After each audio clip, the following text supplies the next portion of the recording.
You finally get the appointment. You explain the brain fog, the anxiety, the sleep issues, and you hear everything looks normal. If you've ever left a doctor's office feeling dismissed during perimenopause, this episode is for you. Welcome back to the Healthy Life Approach podcast. I'm Kristen Beasley, a certified functional medicine, nutrition, and brain health coach. Today, we're talking about the final pillar of Own Your Outcomes brain optimization protocol, empowered through education, the ability to take ownership of your brain health journey.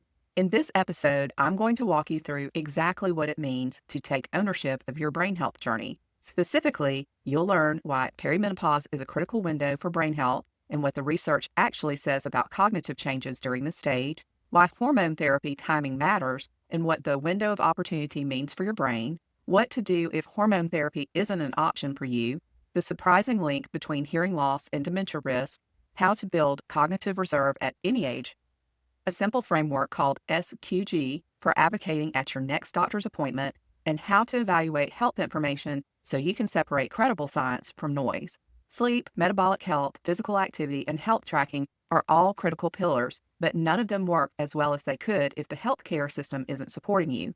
Sometimes you have to know enough to ask for what you need. That's what today is about.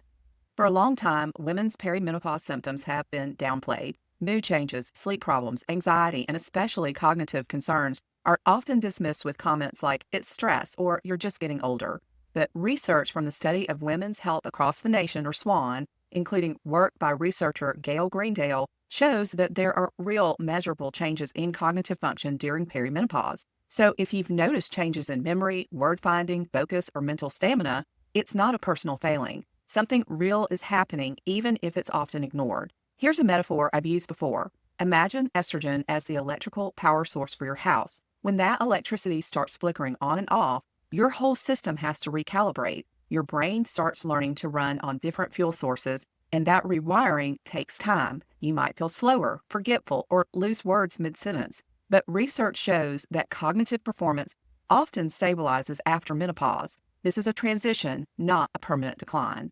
That's why the choices you make now matter so much. How you sleep, eat, exercise, manage stress, and whether you explore hormone therapy can shape your brain health for years to come. This isn't meant to scare you. It's to remind you that you have power.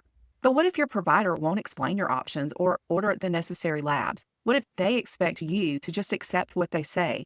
That's where education helps. It's not about becoming a medical expert, but about understanding enough to participate in your own care with confidence. To get started, consider dedicating just 30 minutes to learning the basics. A beginner-friendly resource I recommend is The XX Brain, or The Menopause Brain, by Dr. Lisa Mosconi, which I'll put in the show notes, which offers essential insights into women's brain health without overwhelming scientific jargon. When you know the basics, you can ask better questions. Knowledge gives you leverage, not to argue, but to stand up for yourself and to have a real discussion. A quick reminder, I am sharing this for educational purposes, not as medical advice. These are conversations to have with your own healthcare provider who knows your full medical history. When it comes to hormone therapy for brain protection, timing can be crucial. Research suggests there may be cognitive benefits when hormone therapy is initiated within approximately 10 years of the final menstrual period and before age 60. Think of this as a window of opportunity, a critical period where intervention may be most effective. Why does timing matter? During perimenopause and early menopause, your neurons still have active estrogen receptors ready to respond. Think of them as open functioning doors. When you introduce hormone therapy during this window, estrogen can bind to those receptors and continue supporting memory, mood, and cognitive flexibility.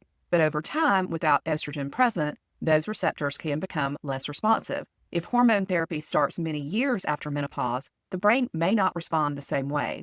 One of the key takeaways from institutions like University College London is that after menopause, it's still unclear whether hormone therapy changes dementia risk. That uncertainty is exactly why you don't want to postpone the conversation. Wait and see isn't always a neutral strategy. Sometimes timing is part of the equation for effectiveness. Hormone therapy also comes with potential risks and side effects, which is why thorough conversation with your provider is essential. This isn't me saying everyone should pursue hormone replacement therapy. It's me saying that if you're considering it, now is the time to have that discussion. A note for those who know hormone replacement therapy isn't an option. Maybe you have a history of hormone-sensitive cancer, blood clots, or another condition. Maybe you've weighed the risk and decided it's not the right path. That's completely valid. The other pillars of this framework, sleep optimization, metabolic health, physical activity, and cognitive engagement, matter enormously with or without hormone therapy. Some researchers argue these lifestyle factors may be even more impactful over the long term than any single intervention. These aren't consolation prizes. They are powerful tools in their own right. I want to share something personal because I think it matters. Before I found the right provider for hormone therapy, I saw 4 different doctors. The first told me to focus on lifestyle, good advice, but it wasn't the full picture for me. The second would only prescribe progesterone. The third was willing to prescribe low-dose estradiol, but refused to discuss testosterone and wouldn't prescribe progesterone because I didn't have a uterus, a common but increasingly debated approach. It wasn't until I found a hormone specialist through telehealth that I finally got a provider willing to prescribe estrogen, progesterone, and testosterone, and to have a real conversation about my symptoms, goals, and research. 4 doctors, and I'm a health professional who knew what questions to ask. Research confirms this isn't unusual. A study presented at the Menopause Society's 2024 annual meeting found that only 25% of women were correctly identified as being in perimenopause or menopause at their first visit. 35% had to see their providers 4 or more times before their symptoms were linked to hormonal changes. A 2025 survey found that nearly 40% of women felt misdiagnosed when seeking perimenopause care, and only about 30% of OBGYN residency programs offer a dedicated menopause curriculum. So if you've been dismissed, please don't give up. The right provider is out there. It shouldn't take this long, but that's no reason for you to stop advocating for yourself. Next, I want to discuss hearing loss and dementia risk. This topic is personal for me. I have hearing loss myself and wear Starkey Genesis AI hearing aids. Professionally, I've spent 25 years working with deaf and hard of hearing communities. So this isn't an abstract statistic. It's something I've lived. The 2024 Lancet Commission identified hearing loss as one of the largest single modifiable risk factors for dementia, accounting for approximately 7% of preventable cases worldwide. That's larger than physical inactivity, social isolation, or depression. Why does hearing affect cognition? First, cognitive load. When you can't hear well, your brain works overtime to fill in gaps. It's like reading a book with every third word smudged. That extra effort reduces memory, focus, and flexibility, and it accumulates daily. Second, social withdrawal. When conversations become difficult, people pull back from connection, and social isolation is itself a risk factor for cognitive decline. Third, brain atrophy. Untreated hearing loss is associated with accelerated brain shrinkage in regions related to sound and memory. If you've noticed changes in your hearing, get a hearing test. If you already have hearing aids, wear them consistently. Research generally suggests 8 to 12 hours a day, essentially from when you wake up until you go to bed. I know that might sound like a lot, especially if you're new to hearing aids, but your brain benefits from continuous auditory input throughout the day, not just conversations. Background sounds, birds outside, the hum of your refrigerator, it all counts as stimulation that keeps your auditory cortex active and engaged. If you're just starting out, work with your audiologist on a gradual adjustment schedule. Many people begin wearing them for a few hours and gradually increase. And if you've tried hearing aids years ago and gave up, the technology has genuinely improved. Modern hearing aids include features like background noise filtering, Bluetooth connectivity, and even fall detection. I'll do a dedicated episode on this topic, so stay tuned. Next, let's shift to cognitive reserve. Think of cognitive reserve as a savings account for your brain, its ability to keep working well even as you age. The empowering part is that cognitive reserve isn't fixed. You build it by learning new skills, staying socially connected, and maintaining physical health. Every time you stretch your brain through music, language, problem solving, or rich conversation, you're adding to that reserve. Start with one micro challenge this week. Learn a phrase in a new language, try a song on an instrument, or tackle a new type of puzzle. Now, here's one of the most hopeful statistics in brain health. Up to 45% of dementia cases may be preventable. The 2024 Lancet Commission identified 14 modifiable risk factors, including sleep quality, blood sugar control, physical activity, stress management, social connection, treating hearing loss, managing heart health, limiting alcohol, protecting against brain injuries, addressing depression, reducing air pollution exposure, educational engagement, treating vision loss, and managing high LDL cholesterol. Look at that list and ask yourself, do you have influence over even a few of those? If so, you have agency. That's what this framework is about, focusing on the variables you can affect and stacking small actions that compound over time. But I also want to be honest about the flip side. Ignoring modifiable risk factors can have real consequences. Without attention to factors such as sleep quality, blood sugar control, regular physical activity, and stress management, the risk of cognitive decline increases. Recognizing and addressing these factors isn't optional wellness, it is an essential step toward protecting your cognitive health. Quick reminder, if you're finding this episode helpful, take a second to hit subscribe so you don't miss what's coming next. New episodes drop weekly, and sharing the show with a friend going through perimenopause could be the thing that helps her feel less alone. Okay, let's jump back in.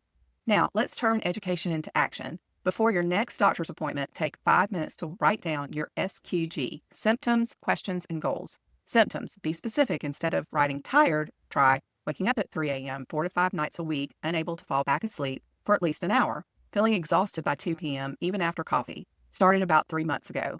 The more precise you are, the harder it is for your concerns to be brushed aside. Questions, write down what you actually want to know. Could these sleep disruptions be related to perimenopause? Are there lab tests that might help? What are the pros and cons of hormone therapy versus other approaches? Don't worry about asking dumb questions. If you're wondering, it's worth asking.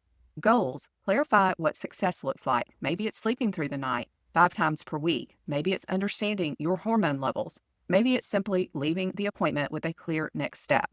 Bring what you've tracked, lab results, symptom patterns, even one-line daily notes from your phone. Providers tend to take you more seriously when you show up organized. It signals that you are paying attention and expect to participate in decision-making. Ask questions and don't apologize for it. If something isn't clear, say so. Try phrases like, what does this test tell us? If this comes back normal, what's the next step? What's the evidence behind this recommendation? Can you walk me through your reasoning? And one I especially like, what would you recommend if I were your sister? Not as a gotcha, as a way to bring the conversation back to thoughtful care. If you want a simple script, I've been noticing changes that seem connected to perimenopause, and I've read that cognitive symptoms can be a part of this transition. Can we go over my symptoms and talk through options? I'd encourage you to pause the episode for a moment, pick one of those questions, and practice saying it out loud. Imagine being in a conversation with your provider. That small exercise can make a real difference when the moment comes. And if the provider dismisses you, rushes you, or doesn't know much about menopause care, you have every right to find someone else. That's not dramatic or disloyal. It is taking care of your health. One resource is the Menopause Society, which certifies clinicians with training and expertise in menopause and offers a provider directory. Finding someone who works with perimenopause regularly can be the difference between being brushed off and actually being helped. Advocating for yourself doesn't make you difficult. It makes you responsible. Education also means knowing what to trust. Now, I want you to use this 3-point checklist as a filter. 1, check the source. Is the information from a respected institution, a peer-reviewed journal, or a specialist? Look for primary sources. If you see a headline about a study, try to find the actual research. News summaries often oversimplify. 2, look at the evidence quality. Larger studies generally provide more reliable information than case studies or anecdotes. Be wary of absolute claims. Real science says things like, this might help in certain groups, or the evidence is mixed. If someone says, this one cures dementia, that's a red flag. 3, investigate conflicts of interest. Is someone selling a product related to their claim? That doesn't automatically make them wrong, but it warrants more scrutiny. Personal stories can be validating, but they don't prove something works for everyone. For books, I strongly recommend Dr. Lisa Mosconi's The XX Brain and The Menopause Brain. Both reshaped how I think about women's brain health. For organizations, the Menopause Society offers credible education and a provider directory, and the Women's Brain Health Initiative focuses specifically on women's cognitive health. For the community, consider joining peer support groups on platforms like Facebook or Reddit dedicated to perimenopause. Sharing experiences with others who understand can make a real difference. Here's the bigger picture. Small actions done consistently lead to big results over time. Every day, you make choices that support sleep, movement, metabolic health, stress management, connection, and learning. You're building cognitive reserve. You are investing in your future self. So here's my challenge. Choose one small action today that you believe will improve your brain health. Share that commitment with someone, a friend, a partner, a community member who can support you. With each small action, you're not just building your own future, but helping others see their potential too. You are not powerless. You have agency. You can own your outcomes. Next week, we're staying in the Own Your Outcomes pillar, and we're diving into something that doesn't get enough attention: social isolation and brain health. The research is striking. Loneliness and social disconnection are now recognized as significant risk factors for cognitive decline, on par with smoking and physical inactivity. The U.S. Surgeon General declared loneliness as a public health epidemic, and the data backs it up. Social isolation can increase dementia risk, elevate cortisol and other stress hormones, disrupt sleep architecture, and accelerate brain atrophy in regions critical for memory and executive function. And here's the thing that really matters. You don't have to be an extrovert to protect your brain. If you're an introvert, you can absolutely build meaningful social connections in ways that respect your energy and your boundaries. It's not about the quantity of social interactions, it's about the quality and consistency. We'll get practical about what works, how much is enough, and how to start rebuilding connection, even if socializing feels draining or you've pulled back over the years. You won't want to miss it. I started this podcast because of my dad's experience with Lewy body dementia, my own experiences being dismissed, and because I believe women deserve clear, helpful information to protect their brain health during this transition. If this episode helped you, please share it with someone who might need it: a friend going through perimenopause, a sister worried about memory changes, or a coworker who keeps hearing, "It's just stress." You could be the person who helps someone get the answers. If you lead a women's health initiative, HR program, or conference and want to bring this conversation to your audience, I'd love to connect. Link is in the description. Take care of your beautiful brain. Disclaimer: I am a health coach, not a licensed medical professional. This podcast is for general education and informational purposes and is not medical advice, diagnosis, or treatment. Please talk with your physician or qualified healthcare provider about your personal situation. It is crucial to vet health information, especially when considering new treatments. Always verify information and consult professionals to make safe, informed choices. This podcast and the show notes may include affiliate links. If you purchase through those links, I may earn a commission at no extra cost to you, which helps support the show. As an Amazon associate, I earn from qualifying purchases.